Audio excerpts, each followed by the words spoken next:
Jesus was with you then, but if I was there, Jesus was probably the only one that was going to be there too.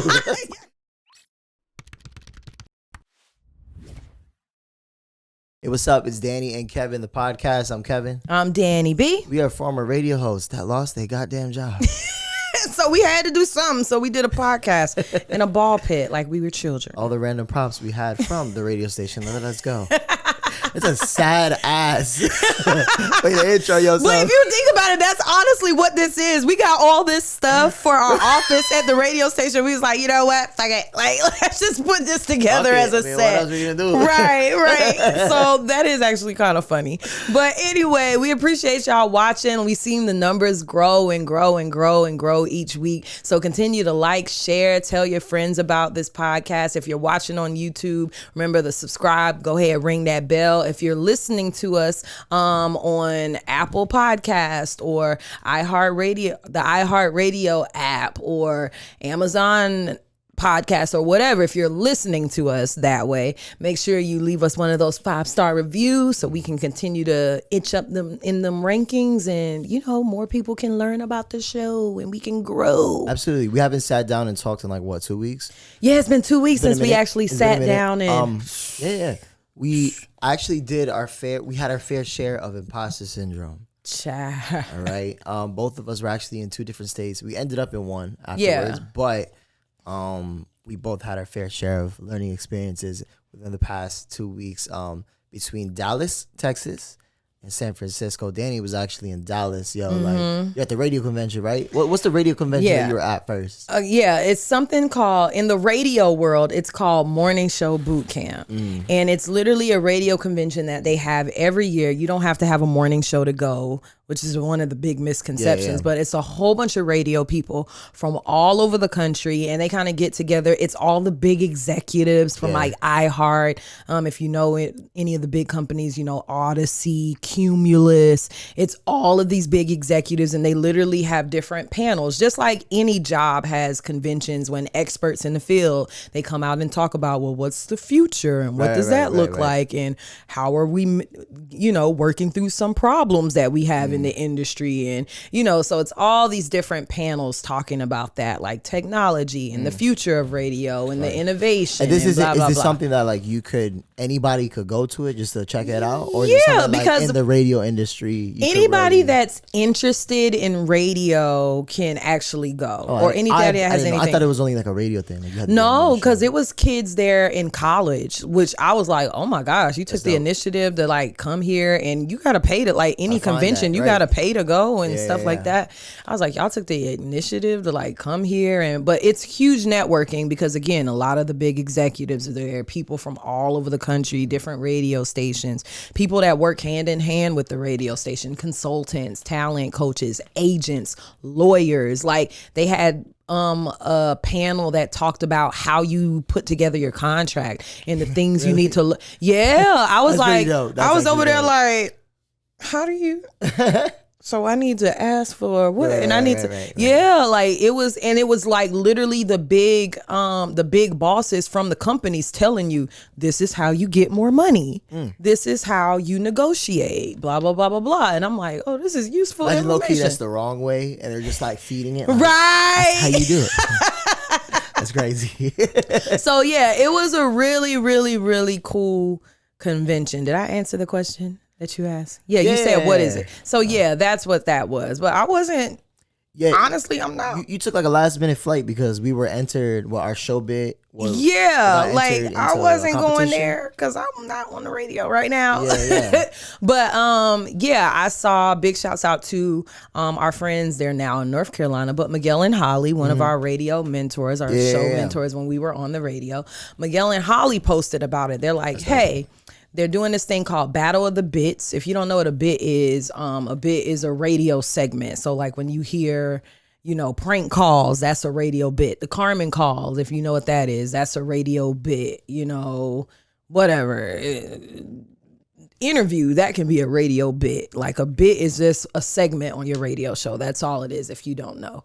But so they were basically having Battle of the Bits, which in essence they're trying to figure out, or it's a competition to see who has one of the best bits in the country. Gotcha.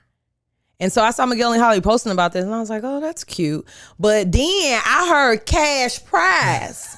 And I said, it wasn't cute no more. I said, bitch ain't got no real job, you know what I'm saying? I'm trying to put something together with these businesses, but I ain't got no, I ain't turning no profit yet. Mm-hmm. So cash prize, let me see if we can go get up on this money real quick. So long story short, she flew out there, got the ticket. No, right? You skipped the part. I submitted. I honestly gave them a BS submission. Oh, okay. Yeah, I just sent some of our old stuff from when we were on the radio. I was like, let's see. I didn't even explain. I was like, yeah, we say happy birthday to people. Fuck it. Like, okay. I literally did that. And the girl called me like 2 weeks before, and she was like, her name's big shouts out to Marie. She's in charge of the morning. What is it? The Radio Fam. It's a page on social media. She's freaking amazing. But she hit me up and she was like, so you guys are top 5. So can you make it out to Dallas in like a week and a half? And I was like, that's insane. I was like, what?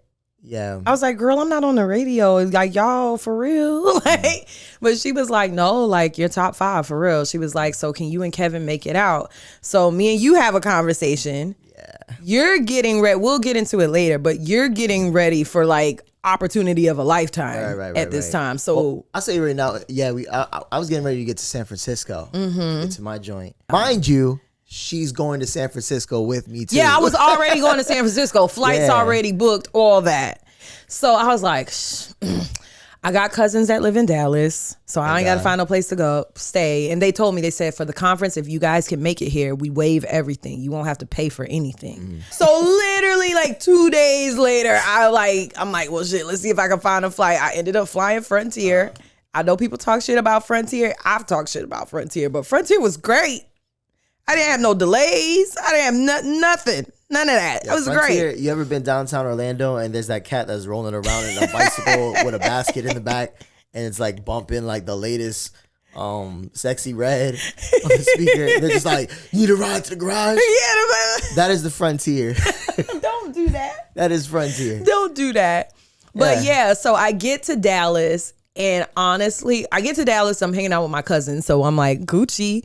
But then when it's time to go to the conference, like my heart is like beating and I'm kind of sweating and I'm like, well, shit, at least I made sure I look cute. What made you sweat? What made you Because worry? I'm not on the radio. So I'm like, this is stupid. I'm like, why? That's genuinely how I felt. The whole time. I was like, this is stupid. No, in a hotel. I'm going to tell you my cousin stayed there. So I was at my cousin's house and we was chopping it up. Then it was time to go and I was like, so I walk in, and again, if anybody knows anything about me, when I step in a room, I'm gonna step in a room. So I walk in, I'm like, just hold your head up high. Like, afro out, right? Right. Yep. Afro. Yeah, absolutely. So I go to the thing, and they're like, okay, so tell us your name, and you have to check in because you have like a name tag, and it's a whole thing. So they're like, tell us your name and the radio station you're with, and I'm like, I don't know, you the one on my dial. Right. So I'm like, my name's Danie B, and I literally just told them the station that we were last on, which was Power 95.3. And they're like, okay. And they're like, okay, yep, we got you. So they give me my little lanyard. And then this is what was so embarrassing to me too, because I'm like, they give you a lanyard with like your name tag, and the thing's like this big. And it's like, Danie B, Power 95.3. And so you walk in the room and people are like literally itching to network because that's one of the main components of this thing. So people are walking up to you like, oh, so you're Danie B, and oh, you're on Power 95.3 in Orlando. And I'm like, well, actually it doesn't exist anymore. I am not. Oh, so you're not on the radio? Oh, what are you doing No, like, and I'm just like, what are you? I was like, bitch, I came here to sit in the corner until it was my turn to talk. Like, that's it. That's crazy. That's all I wanted to do. Yeah. I get there, and people who are in Orlando that watch this show will get a trip out of this. I get there, I kid you not, Carmen from Carmen calls me up on the phone, and it's like, I'll try to do the voice, but she's like, bitch, I know you're not going to walk up in here and not say nothing to me. And I'm like, bitch, are you serious? I don't know what you look like in real life. Are you serious? Because like we were cool with Carmen, but we never actively saw Carmen in real life. We always talked to her on the phone. Even when we were getting the show together, we always talked to her on the phone. I was like, I don't know what you look like in real life. She's like, look, I come sit next to me. She's like introducing me to people. And she's like, let's catch up or whatever. And I was like, are you on a radio station yet? Like, bitch, shut up. Why are you loud? Right. So that happens, and we go through the conference, go through the whole day, and I'm like, oh wow, this is cool. I'm actually learning a lot of stuff, but it is kind of that component of like, why am I here? Because I'm not on the radio, and okay, I'm just waiting. Like, I'm just here so I don't get fined. Let's get to the competition and like so I can go home. Okay. So. Get there. It's the end of the day. The competition is the last thing of the day. Wow. So literally go through the whole day of shaking hands and hi. Oh, you're not on the radio? Cool. That sucks. You know, that shit. So finally we get to the competition. They pull us to the side and they're like, so bad news. There's no audio, there's no video. If anybody listened to our show in Orlando, for one, for me to be doing this birthday song bit by myself is fucking nuts. Like me and Kevin did this and it was I rapped, he did the beat, we bounced off each other. Like that's how the radio segment went. So I was like, okay, so I don't have Kevin here. Now you're telling me I can't show people what this is via video. Right. And they can't hear how this sounds on the radio via audio. Right. So what do you want me to do? They're like, well, I guess you can go up there and talk about it. And Marie, she's so cute. Like, again, she's in charge. She was like helping to run the whole thing, girl named Marie. She's like, or you could just perform it. She was like, because I love you guys and I feel like it will be great. She's like, and I know you're by yourself. And she's like, only if you feel comfortable. Okay. I'm going to stop you right there. So we're talking about imposter syndrome, right? So you walk in, we don't have a job on radio no more. You're going there to represent us for Zero Station. You're walking up to everybody and they're kind of like, oh, you don't have a job. Wow. So they're actually supportive about it. They were actually nice about it. They're like, oh, well. There was a lot of. There's a lot of hands you can shake here. We can fix that. They were hitting you with the political. That's crazy. That's crazy. Wow. You not. Dang. Like. They were actually very nice and supportive about it. So you're getting hit with that, the corporate version of that. Right. And then now you have to get to the stage for the competition to tell yourself, we're going to have to perform this damn thing. We're going to have to perform this. And you're not there. So it's like, I have to perform this shit. I'm glad I wasn't. I have to perform this shit by myself. And again, our bit is, in essence, a parody song. It's a birthday song. So the music makes it. You know what I'm saying? So I'm sitting there and I literally was like, Jesus. Yeah, Jesus would have been with you. Well, Jesus was with you then. But if I was there, Jesus was probably the only one that was going to be there too. Because me personally, like, even you can ask me. Ask you don't her, like stuff like that. I don't like stuff like that. And when she first mentioned it, I was like, girl, I don't want to do this. But it eventually like grew to this big thing that I was the one that was just like, all right. What you got to rap? Let's go. So if we were to get on stage, I'd be like, so you want me to get the crowd going? I'll tell them hands up. I'm not doing that. No. And so the competition is starting. So I'm like, first of all, like when she tells me that, I'm like, damn, what am I? I was like, if I explain this bit, it's not going to make sense to people. Because remember when I first explained it to you were like, what the fuck? And when we first explained it to our boss, I was like, just let us do it and you'll hear what I'm trying to articulate. It's hard it sounds more complicated than what it is. You have a parody song, then we do birthday shout outs, then we come back with a song that everybody can sing. And people are like, what the fuck? Like, I'm not doing all that. So I'm like, I'm going to have to perform this. What's something I can perform? I survey the room and I'm like, it's a lot of white people in here. So I shouldn't do a rap song because, you know, off the top, I had like we've done a parody to like Ice Cube. We've done Drake. We've done Pop Smoke.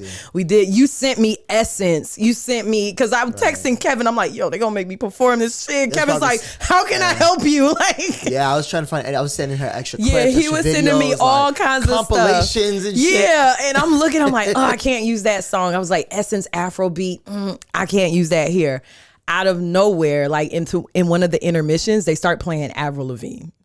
I was like, that's Jesus. That's what I said. That's Jesus. Because one of the birthday Jesus was songs up there like,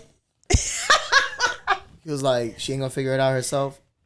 Right. Layup. Because one of the birthday songs we did was to Avril Lavigne's Complicated. And I kid you not, right before the end, that was earlier in the day, right before the intermission where we're supposed to hop on stage and perform, Avril Lavigne Complicated plays. I was like, okay, Jesus. He told me I'm gonna play this again just in case you was confused. So I was like, okay, Jesus, I'm gonna do it. So ironically, I'm like, I don't know the lyrics to this though. Right. I look at my phone, the lyrics are in my phone. I just was able to switch it up to make sense for that situation. And then I'm sitting there ready to go. I'm like, all right, let me just get this over with. This is going to be embarrassing. Let me just do it. Everybody just keeps going. Another person goes. Eventually, I turn to Jess. If you know her, she's on the radio here, Jessica Bonilla. I turn to her and I'm like, are they gonna make me go last? I was like, I'm already not supposed to be here. Right. Now you're gonna make me go last? Everybody got up there and they literally just explained their radio segment. And so I was like, fuck it, I'm gonna just have to do it. I got up there and I said a little bit at the beginning and I did it just like we would on the radio. Right. I performed the whole thing. Everybody starts clapping because, again, this bit is me. Think about it. I'm up there singing. I can't sing. I'm singing a parody song that I made up to Avril Lavigne's Complicated with no music. So it's a cappella, dead silence. You can eventually, by the end, you hear... You know how like the claps are like this person starts clapping, that person starts clapping. Yeah. I was like, oh my God. So yeah, it was definitely nerve-wracking, but it worked. Ended up winning $500. Look at that. Ended up winning $500, bro. And it was just crazy because I was like, I don't know, it was crazy. Like, again, imposter syndrome. I'm not supposed to be here.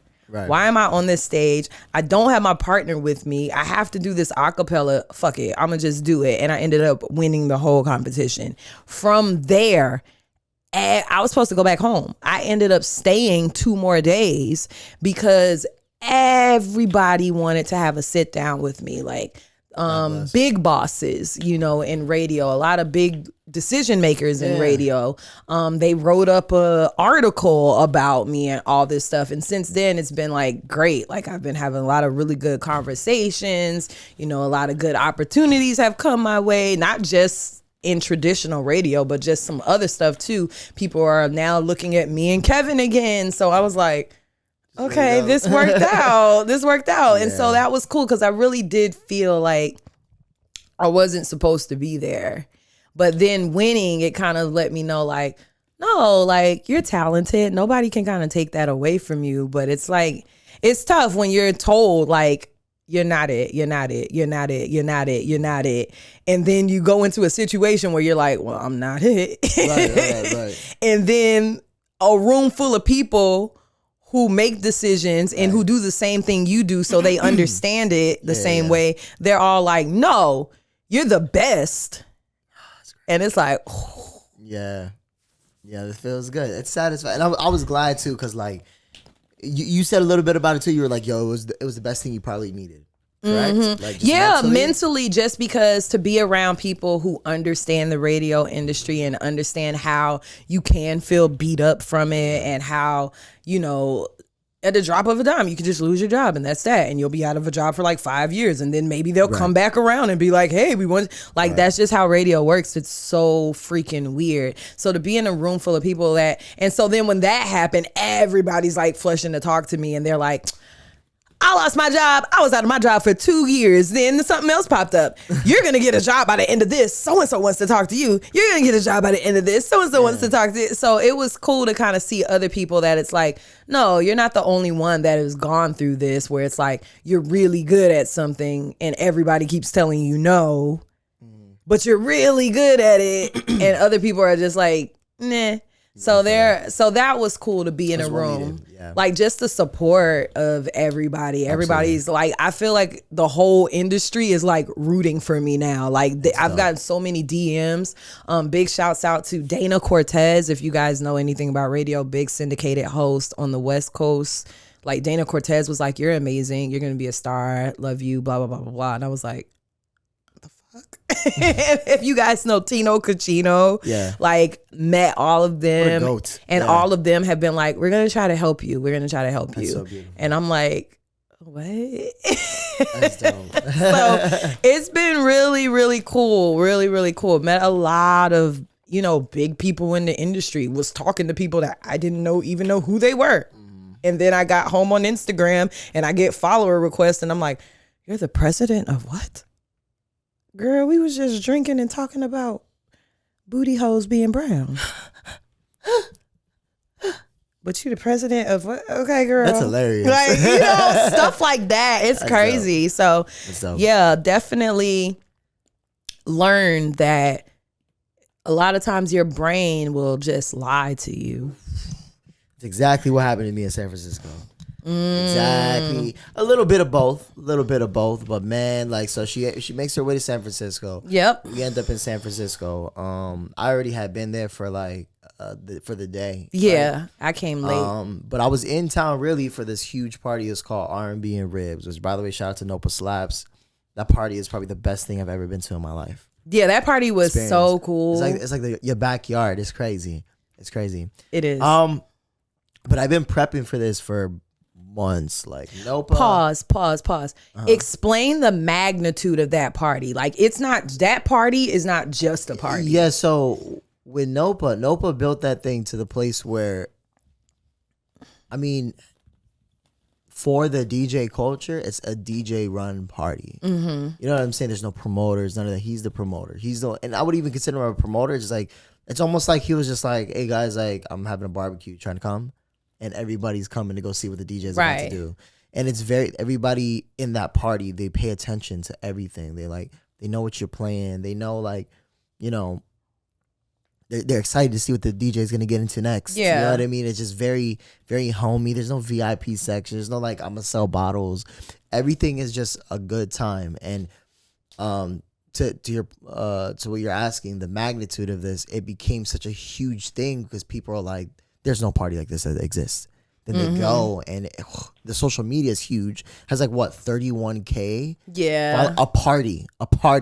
You know what I mean? Something to that magnitude I can see right now is maybe the Do-Over and this party by DJ MoMA. It's called Everyday People. I don't know if you've seen it.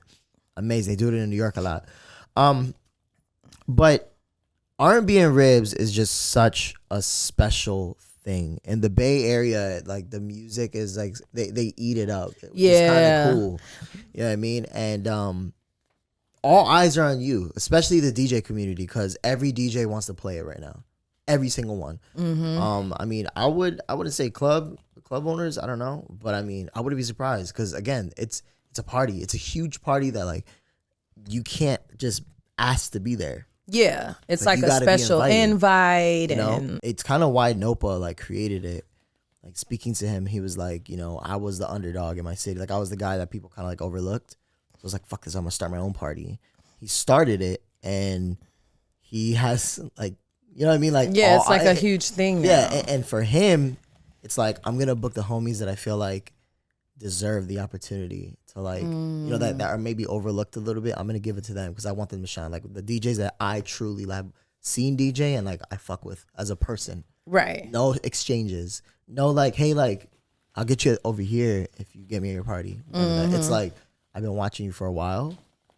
This is, like, I want you to DJ my party. Right. So to be invited to that was, like, a very special thing. Amazing DJs have done it. Jazzy Jeff has done this party. So he ended up booking me back, like, I would say in the beginning of the year, if not a little bit before. We chopped it up. He kind of gave me the rundown of everything. I was just like, yo, I'm really excited, like, to have you, blah, blah, blah, blah. And already from that day, I was in my head. I was already like, yo, I got to make sure I'm perfect. So every, like, month or so, I'd be behind the decks just trying to figure out something new that I've never done. Like, listening to all kinds of R&B. Because, like, for me, if y'all know me personally, my favorite genre is R&B. Yeah. Danie knows, like, when I would live in the house, like, when she lived with me in the house, in the morning, it was R&B. Every time I wake up, cook breakfast, R&B. Like, I can survive off of just listening to R&B. Yeah. Like, anything soulful, anything very, like, vintage, everything, like, good for the heart and soul, I'm with it. Right. So this party was like, hell yeah. I did a party that was just R&B here in Orlando. It was called Sugar, with Orlando House Party. Shout out to them. And I would say, like, that was, like, my first one. That it wasn't ribs and R&B and ribs, but it was just this, like, pressuring. Mm-hmm. I remember doing that party, and I was like, man, like, if it's anywhere near this, but bigger, my heart's gonna fall to the ground. You're gonna freak out. So now I'm over prepping. Months are passing.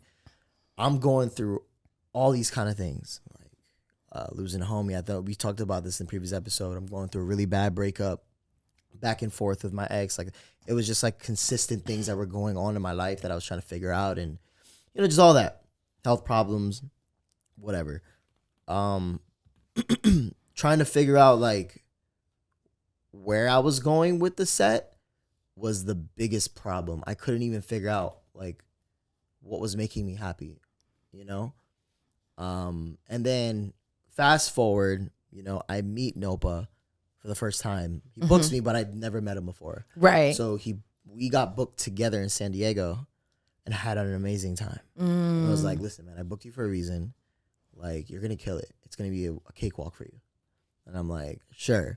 But now I'm like, more pressure. I don't know why. Like, it kept on adding on top of me. And I'm like, fuck. And then I felt like I was taking so much L's through the year. I was like, I need one W. I need one moment to kind of be like, yo, I'm a good DJ. You know what I mean? And I feel like I'm a good DJ. But you're like a great, what the fuck? No. Hear me out. No. Hear me out. I feel like I'm a good DJ, but I'm really hard on myself because of how, I am. I know I'm a good DJ, but you're very hard on yourself. You feel me?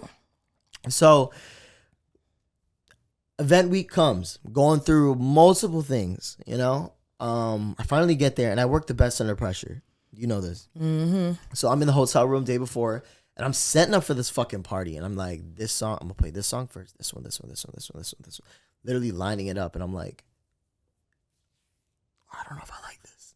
And I'm like, you know what? I'm just gonna close my laptop and I'm gonna use this as a template and go from there and just vibe. Party's fun. He sandwiches me in between like two of the most amazing DJs there. Like in the fucking country. Like he's an amazing DJ himself. He's fire as hell. Mm-hmm. The girl that started up was playing like Pink Sweats and shit. That's how like this R&B party was. She's like playing Pink Sweats, bro. I was like, what the fuck? This is amazing, bro. You know what I'm saying? Yeah, and then shit being there, the cool thing about that party is like you mentioned earlier, like here when you go to the club, it's like, because I host. Right. So here when you go to the club as a host, you kind of have to walk people to what the DJ's doing. It's like, okay, listen to this, watch what he's doing. Y'all didn't hear that, run that back. You got to do that. Pay attention. In the Bay, no. Your wordplay, the songs you play, how you put them together, how the transition sounds, they pay attention to everything. And if the transition is whack, they'll be like, and you know what? Maybe like after talking, it was like they are still a drunk party that's just like trying to have some fun, but still like I'm sure just the way they like everybody's looking at the DJ. Mm-hmm. Everybody. Like usually in a club, everybody just kind of dancing to themselves. These motherfuckers staring at you. They just are waiting. They're like, what are you gonna do? So we get I get there, right? Arcade. Shout outs to him. He's from San Jose. Fucking murdering it. He's playing records that I was planning to play, and I'm like, damn, like this motherfucker has like a similar taste of music as me. Oh my gosh! shit. It's so funny you said that because I heard you prepping in the hotel. Yeah. And so when he got up and he starts playing shit, I'm back there with our old program director came out, Dennis. I'm back there with Dennis. I said, shit, Kevin can't, I'm vibing. I'm like, shit, Kevin can't play that. God damn it. I'll get into that too. I'll get into that too. But yeah, he's fucking murdering it. Right. Like, you listen back to his mix, I would recommend you just go listen back to his mix. Go on the R&B and Ribs like SoundCloud, and they're all on there. The My Life mix is on there, everything. You listen to his, it's like it's butter. Just like his mix was good. He was just very tasteful, very like, and I'm like, damn, like I had like the same idea, but his is just like, it's clean, dog. And I'm like, this motherfucking nice. Like, nice. Also a very nice person too. Really fucking hilarious. Like, really nice person. Really hilarious. And then Headspin. Headspin is, I think he's like a world champion DJ from Toronto. Bro, I think, or Ontario. I don't know. He's from Canada for sure. Headspin, that motherfucker, he's a world champion DJ. Like, he's a champion DJ. That was a champion.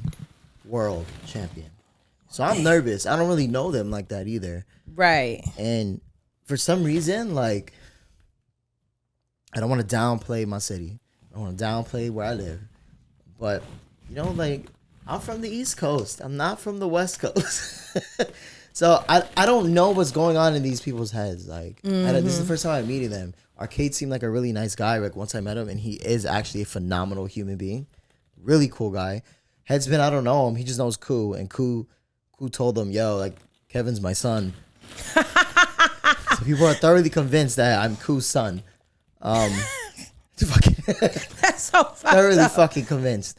I'm definitely the youngest there, so I'm just like, yo, trying to figure it out. Like all right, like, can't get in my head, can't get in my head. And for me, like, I was like, yo, like, I don't know if they're gonna like judge me because of my transitions or like how I DJ. Like, I'm thinking too much when it's not like that at all. I should just be up there having fun. You feel me? Right. But I wasn't, because my head was flying in multiple fucking directions. So, I get up and I kind of ditch what I had planned, but you know, I start off a little differently, and I ride out through there. I get a groove for like the first 40 minutes. Like, I'm there. It, bam, bam.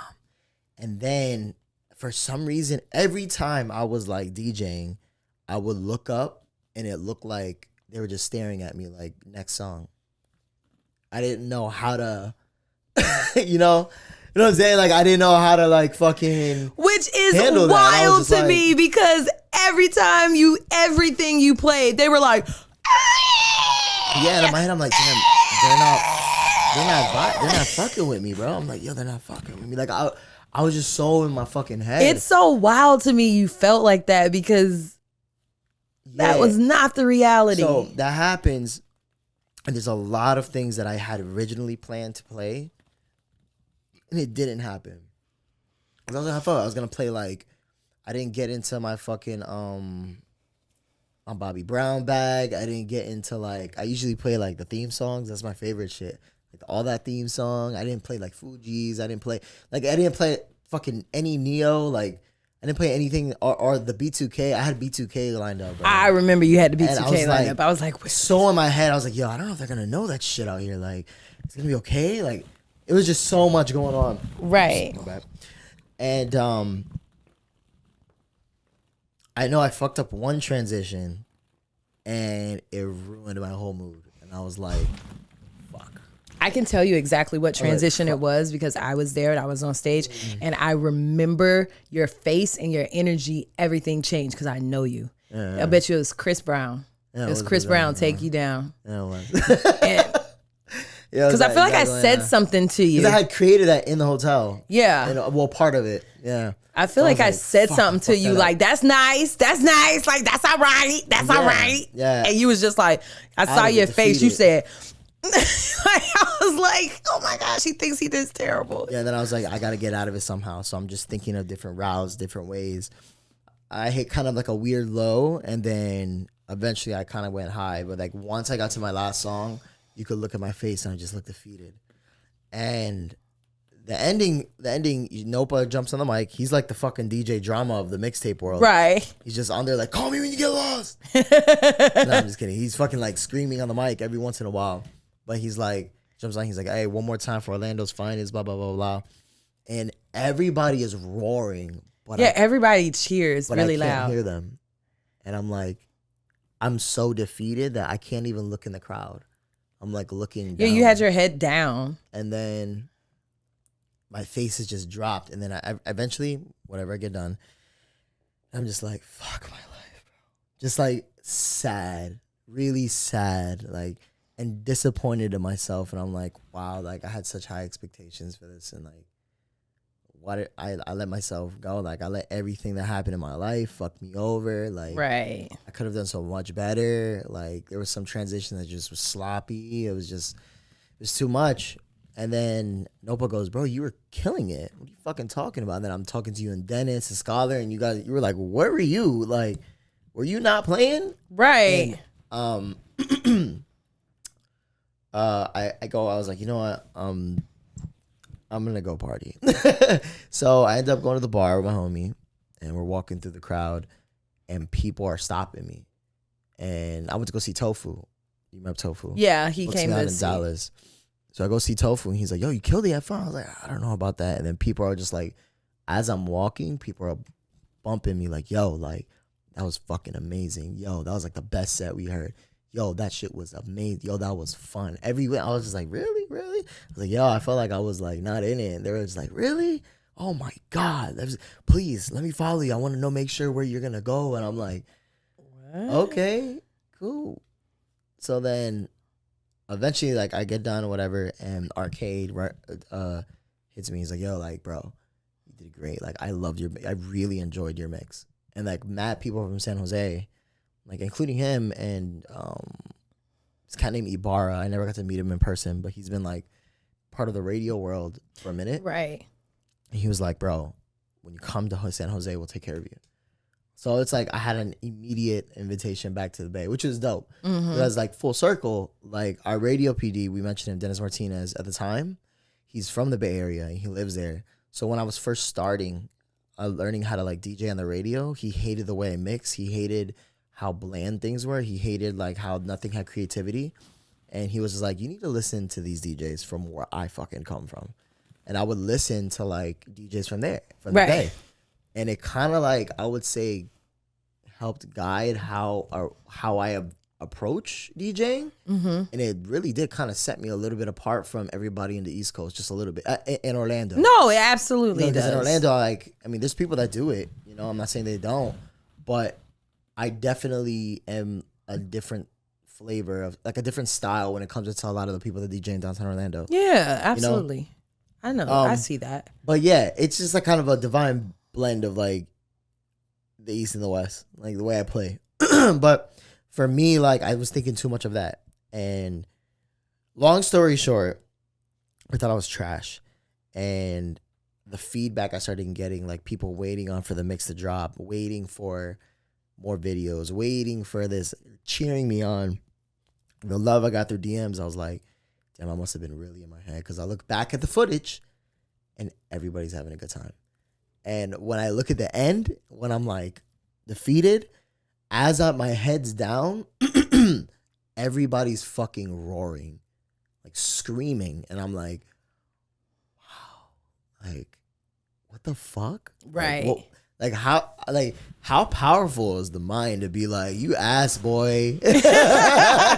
You ass boy. That's crazy. Like, you know? Your mind will really have crazy. You believing some fucked up but shit. But what I will say is, I know I could have done way better. And the only reason why I know I could have done better is because I know that I was doing that set. I was doing that set, obviously, I wanted to kill it. But I wasn't myself up there. That wasn't me. That was like, I'm playing for the people around me. Like, I'm making sure. You're thinking too hard about it. Thinking too hard. I'm like, damn, like what? Like, dead ass. I was like, damn, what does Headspin think about this, bro? Damn, are they?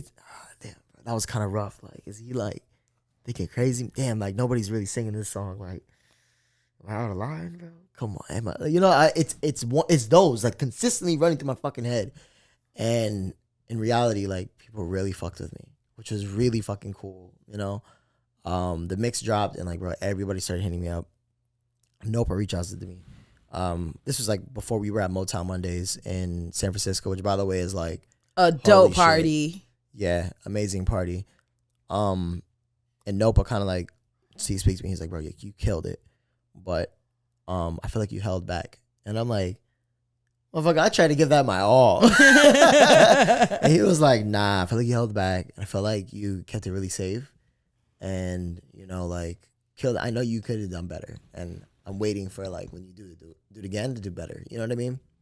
I don't know if I'm ever gonna like come back anytime soon, or when that day comes. But that party calloused me for absolutely anything that I approach when it comes up to just DJing in general. Because when I got back to Orlando, I was ready to fucking swing. I was like, I'm playing this, whether you like it or not, you're gonna like it today. Like I was on another fucking like another level in the sense of like I had such thick skin when I left, and then also like just learning from all those DJs on how to just on how they sound, and not only how they sound, but how they are as like people, and how he's approaching the game, and how he's like kind of doing it a little bit differently than a lot of the bookers and a lot of just DJs in general. And I'm like, this is so inspirational. Like the Bay Area was the best thing that could have ever happened to me. Like leaving, like going there was the best thing that could have ever happened to me, and doing that fucking party. That's so dope.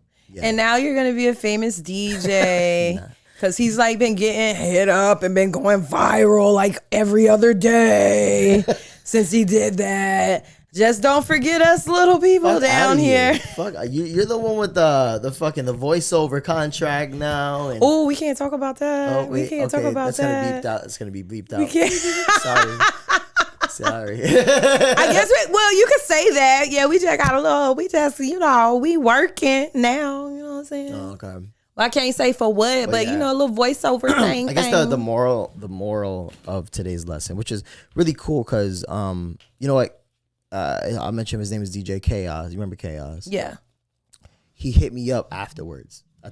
His tech, like Nopa, all of them, they really like, it was dope. But like, man, Chaos hit me up, and he texted me. He was like, "Yo, I love seeing the videos of you shining, and it's because I know what you can do, and I know what you've been doing, and everybody is, finally, the worlds are finally able to kind of see what you do." And one thing he said to me, which is pretty dope, he was just like, "Yo, you got to remember, even at your worst, you're one of the best out there." Aww. I was like, "Motherfucker." That was so nice. Motherfucker.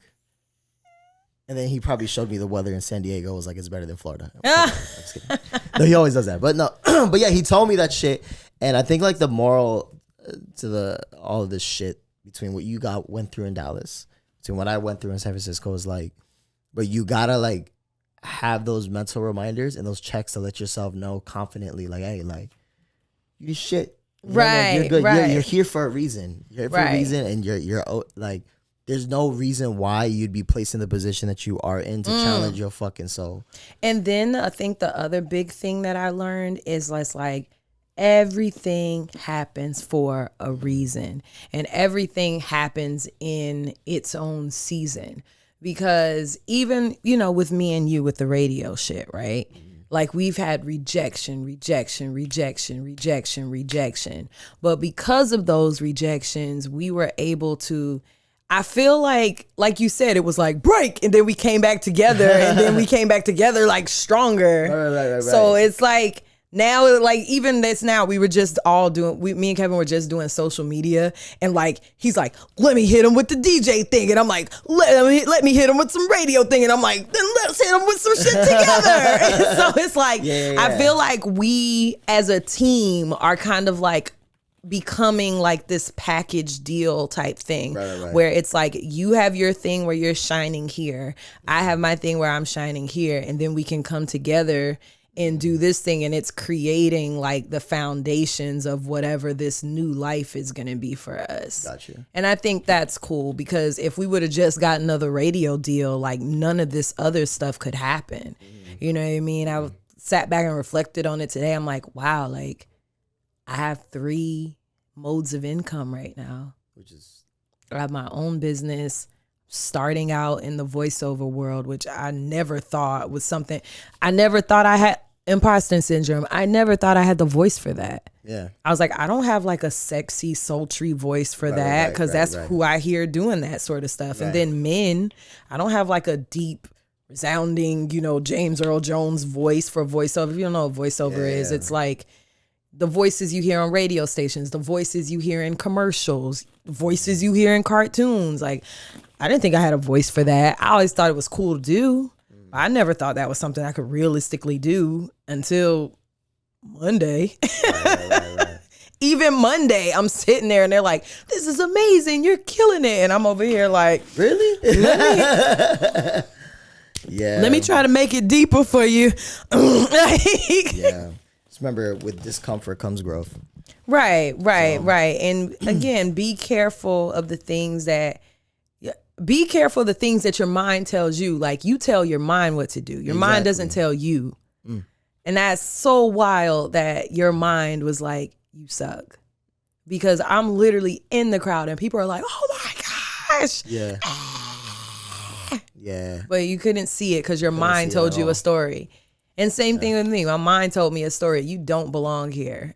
And by the time I ended it, the whole thing ended, it was like, no, this is what you actually do this, and you're at the top of your game right now, even though you're not in it. Right. I'm like, it's just not our time. Right. It's not our time. Not my time, not our turn. But I really think all that's kind of coming full circle. Absolutely. So, well, we appreciate you as always for all the support and always kicking it with us. Again, we'll have this on a ton of podcast joints. Subscribe to us, ring that bell, follow us on social media. Also, if you want to catch the mix, I was gonna say plug your mix. We're gonna catch if you want to catch the mix at R&B and the R&B and Ribs, just go to either my IG or you can go to the R&B and Ribs SoundCloud and it'll be there. Speaking about mix too, her and I are gonna be working on something special with a mix show kind of attached to it. We told y'all that last time we did the podcast and we came out with a new segment and y'all seem to like it. It's going to be dope. We're going to, so like we're working on something else new. We're shining in our own worlds and kind of coming together. So we felt we should bring it together.